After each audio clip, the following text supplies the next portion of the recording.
All going, boss. There, oh, go on. Bless up, man. Bless up, bless up. Yeah, man. Bless up, brother. Still doing big things.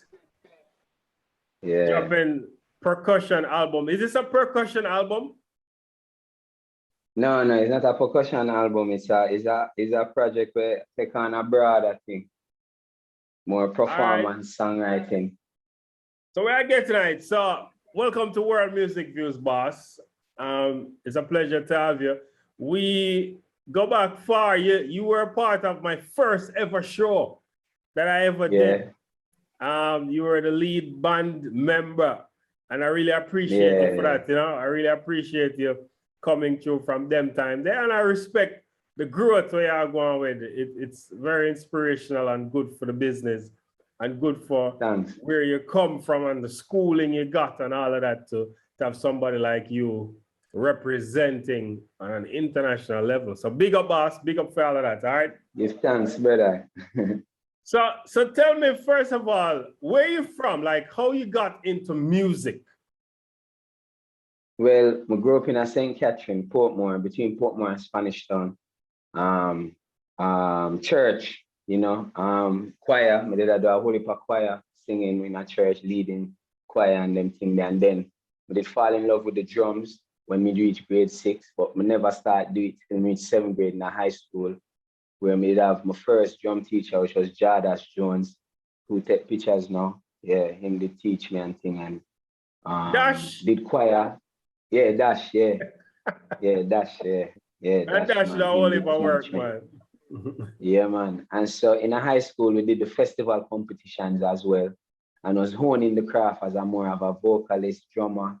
And I was doing a little bit of drama too, you know, between that. So by fourth form now, I started to look at music as a subject to be taken, but enough person wasn't there to do it. And then by the 11th grade, my teacher said, yo, go to Edna. And then after I graduated from Calabar in 2007, I take a year off to get another subject because I never have enough.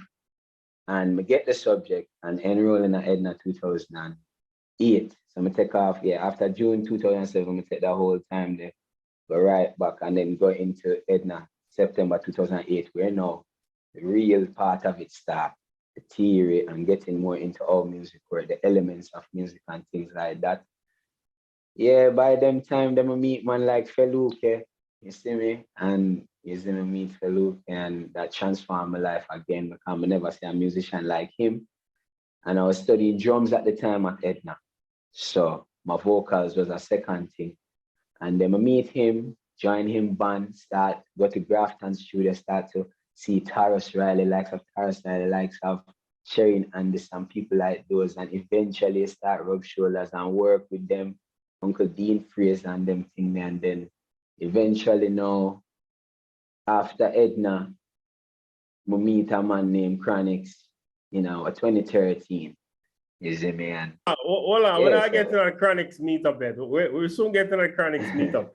I want to know first, like, what, after Dash teach you how to play a drum and all that, like, what make you think now that you could do this as a professional?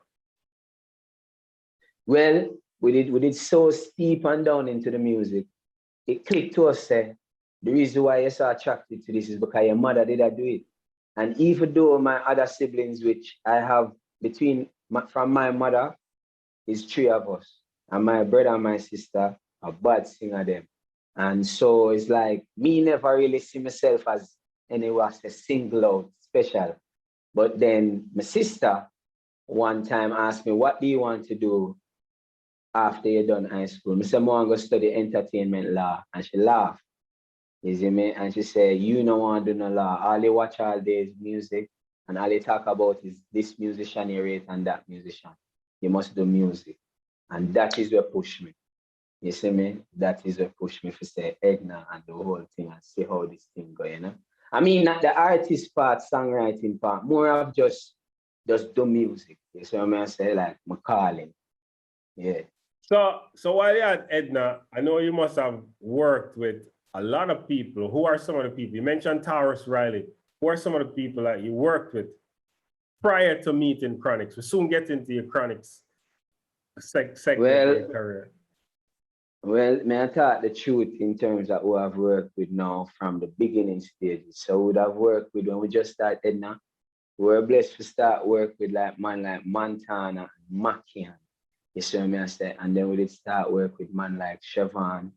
And then little after that now we come through. In the same time we meet Feluke and we start come through and we start work with people like Etana.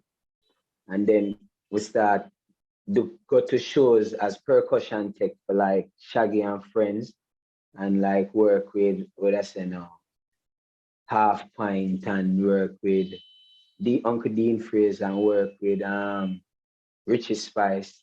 Whole heap of show. We do the Taurus Riley Christmas show every year, so work with that full length of people at Vegas, them people. Yeah, so Edna, yeah, between the start of Edna and leaving of Edna, we did work with a whole heap of artists, even if it was one time. But most of them was backing band too. So, yeah. Iceman. Yeah, I say Iceman. Yeah. Come on, brother. Come on. So, you see me? How important you think studying music from a theoretical perspective is to your career as a professional musician now? I don't think if I never study, I don't think I would have the depth and the insight that I have into music and what it really takes to make an artist, and what it takes is talent, brethren. You know what I mean? And you have to find a way not to just leave it at talent, but to realize that there's some elements that you have to learn will make the thing real, and it enables you to actually create as an artist, to look into society, see what is happening, and then you're now able to put that, because most times the songs that come out, nine times out of 10 out of our culture, it come to say something that somebody wanted to say or something like that. So we feel like when you know the music theory, it gives you a stronger power for make music and know what you're doing, as opposed to just, building a loop or finding a loop and thing. Which nothing wrong with that either, but why stop there? You see me? There's depth. So, it has been very important to me. So, so fast forward now, you met Chronixx. How did you meet Chronixx? How did that meeting go down? Well, we usually see each other.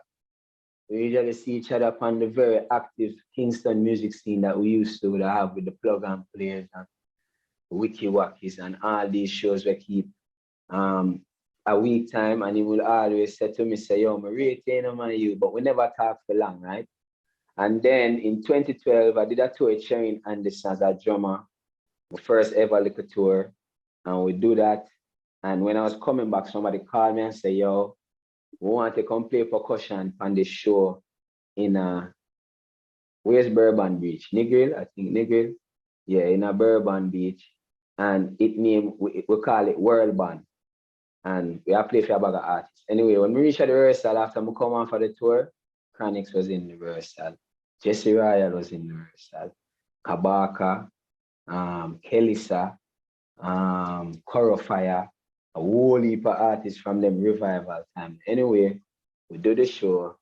Me and him talk again. He must say, brother, I'm rate you because, yo, I love how you sing and play the percussion. And if me ever have a band one day, would I want you come play percussion amongst me. And we just, go on and say, yeah, man, whatever. Anyway, fast forward, in blow up in December 2012, I got robbed. In December 2012, just right about the time when him blow up, used my phone. When I got back a phone, I actually get a call from somebody who's saying he's been trying to reach out to me, kind of put the band together and stuff like that, and then give me a number to call. I called the number. The person said I'm gonna reach back out to me in a few days. This is before them a talk about bus what drop. Is that before that? No, this is like when bus. No, it's a December and blow. So after we talk, after the niggas show, me not hear from him again, and then me get robbed. So, and this is when him thing a blow. But me not realize too. That's the next thing. Me never know him too. That's the next thing. I never hear music or nothing yet. Never. we just always see him and we know say, you know, him doing thing. So anyways, that happened. A few days passed after the person from them team said they want to reach out, and I decided to reach out. When I reached out, them say, yo, it was a budget thing, and the decision was between the engineer or me, and is the engineer. I said, all right, fine, no problem, I understand. That was probably in January. February, March, April, May come. Kelly needed a percussionist. We just did a do thing. She said, come up a rehearsal, come up a rehearsal. Me and him see each other again, and that time, you know, we talk more in depth. We must say, yo, Hector, what going on? Them time them just come off from first Starter Fire tour, which was in April. So this is May now. And he said, I'm good. And he must say, brother, yo, you're a bad musician, you know, and him always had to tell me that. Anyways, the show, I played a show with Kelly the following weekend after we see him up by a thing called Kingston Live, which usually keep a Manor Park. We play that show. After the show done, usually when we work with artists, them time there's a youngin, I always bless up everybody, and that's just my little thing. When I just think, when I say I'm bless up a man, because you never know. Anyway, we done the show, we go for bless him up, and when me I bless him up now, him hold my hand and say, yo, I'm ready for you to come work with me. See me? Call a number, yeah, rehearsal X. And right after, him hold my hand and him say, yeah, I'm ready for work with you. Here's a number to call. Rehearsal is on Tuesday. Call them and make them feel it. After that, me and Barnes, them I run up and down, and Mama Kiki I run up and down on the road. I get passport, all kind of thing. And yeah, that's basically how me and him meet up, you know. And start so you were there from the just after him bus, and you've been integrally playing a part in creating music with him, correct? Yeah, definitely. So during that process, what is that like, creating music with Chronixx? Yo, all right, JR. We really have to just take up a little deep breath to align all that information there, because the experience is firstly an experience for me. And every time somebody asks me this question, I'm think about the first time, it always is just amazing. First of all, the first time I worked with him in making music with him was Chronology album. He has a way and a gift to show you how to just attach the little pieces that make the music pure and just come together, whether it's a percussion line or it's a bass line. It's just an experience, man. It's like, yo, he doesn't think too hard. He also trusts the musician around him to an extent to see what is inside of him, but then he also will direct at the same time. I mean, yo, you know what I mean? He really know how music works. He really know how music works. I mean, that album taught me a lot. That was the first album I actually was involved in creating a song, which wasn't a cover song or anything. It was actual an actual song from somebody's creativity where me I had to. And that's not the mixtape. That's not a mixtape. This is no, Chronology. That's the Chronology album. Yeah, that's the Grammy nominated album. So did you work on the mixtape? The Roots and Chalice mixtape? Roots and Chalice. No, I didn't work on any of the mixtapes, whether the Starter Fire or Roots and Chalice. So the Chronology was my first in studio making music time with him. And which songs you worked on that album? I worked on Skanking Sweet percussion. I sang harmonies on I Can, and I sang harmonies on Christina. I played on Black is Beautiful, congos, and vibraphone. I also played on Big Bad Sound as well, and I sang on a tune called Tell Me Now. So we're all over the album. We're all over the album. You know what I mean? We can't tell now because like, you seem very mellow, but I've seen you on stage with Chronixx doing a whole heap of flips and drumming and acrobatics and all that. That's quite a personality. And it reminds me of what Usain Bolt called well, now I'm called. You see him both do it at the end of his race. I'm injecting personality into his art, into his sport, you know. Yeah, You as a drummer, you just see drummer play and do them thing in the background, but you as a drummer, you take it to front street. What's that characteristic that you have that make you so performative?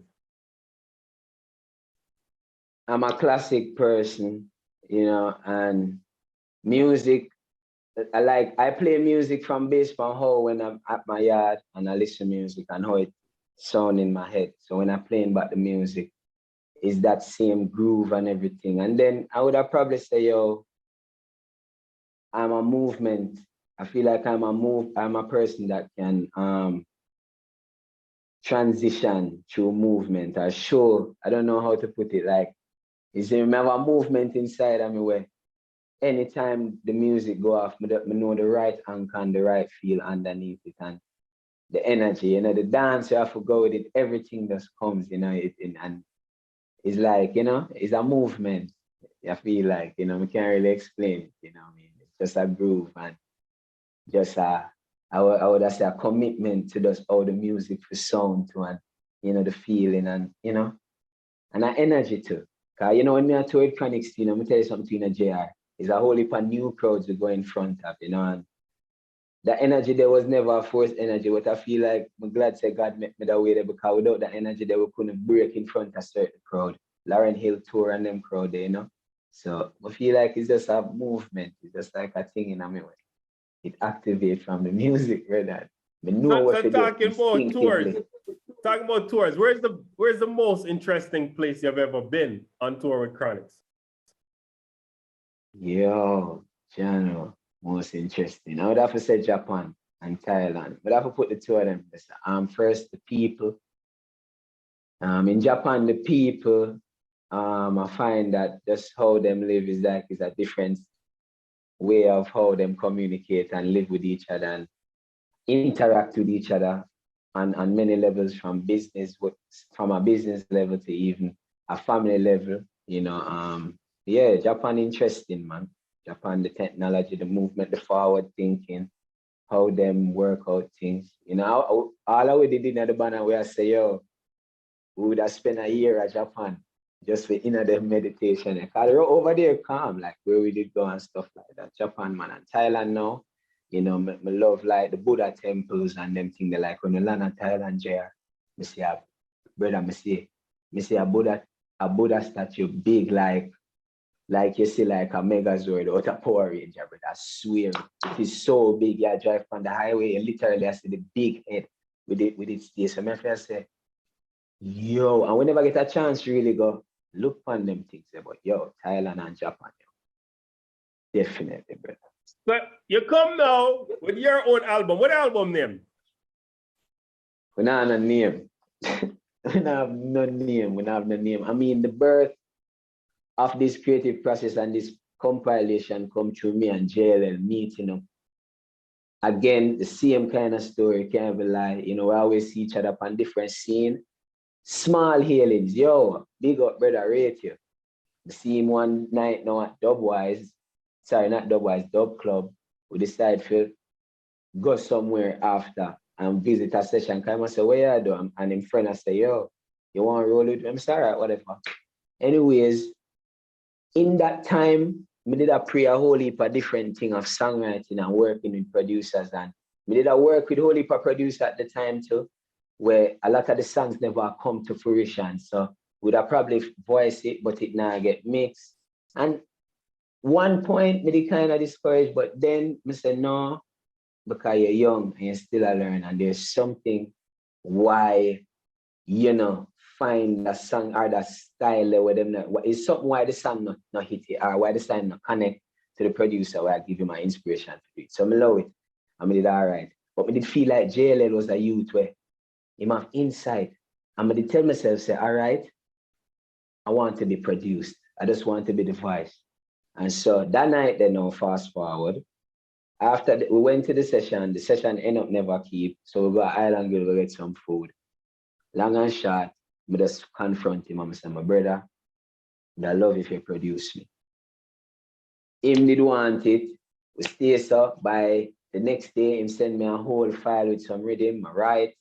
And that's just how that start. And then we never know, say now, would I really put it out as a project is when Daddy Barnes them hear where we are going with in a studio called Chronixx. You know, Chronixx is a youth where we invite different producer, musician, and say, yo, make we like just write or listen to rhythms or whatever. So one of them, me and JLL did there, and Daddy Barnes walk in. And hear one of the song them and I say, yo, Roots, this actually sounds solid. You see me?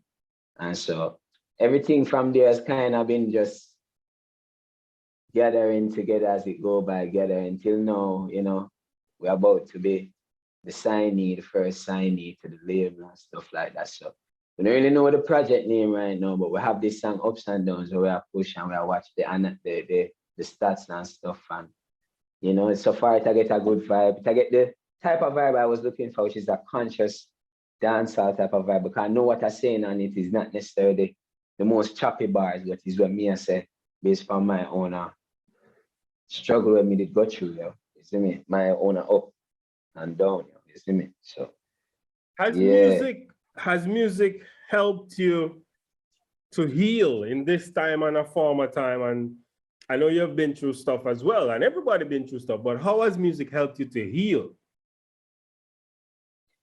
I think music, where it do, it really and truly helped me to look inside a part of myself that when I was growing up, I never thought I would have problems with that. Parts where you have to sit and be like, no, you did wrong. You see what I say? So music actually helped me face them there.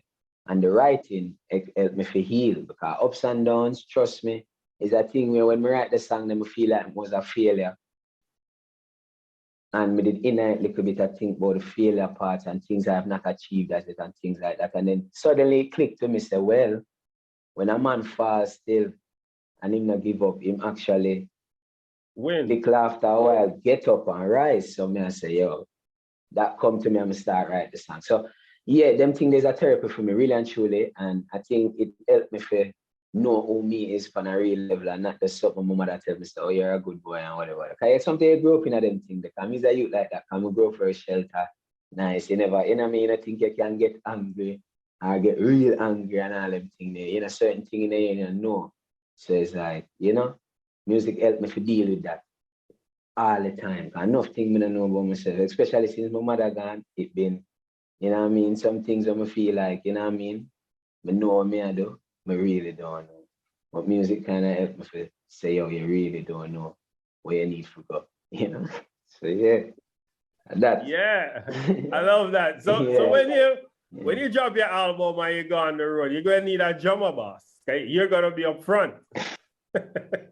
Well, if it was one time, would I probably laugh when I said no. But yeah, that's what it is. And me have a brethren in my life work. We have many brethren, any one of them ready.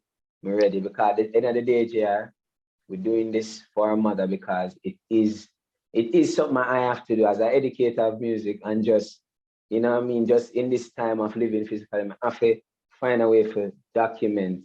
And as of lately, I've been learning the bass, so we are diversify the legacy too. And I push it in some other way where my mother would have said, I know you ever come and deal with the music in a different way. She always used to say that. And if it's a different way, different really mean different. We can't say different like we know and then it's like the same thing.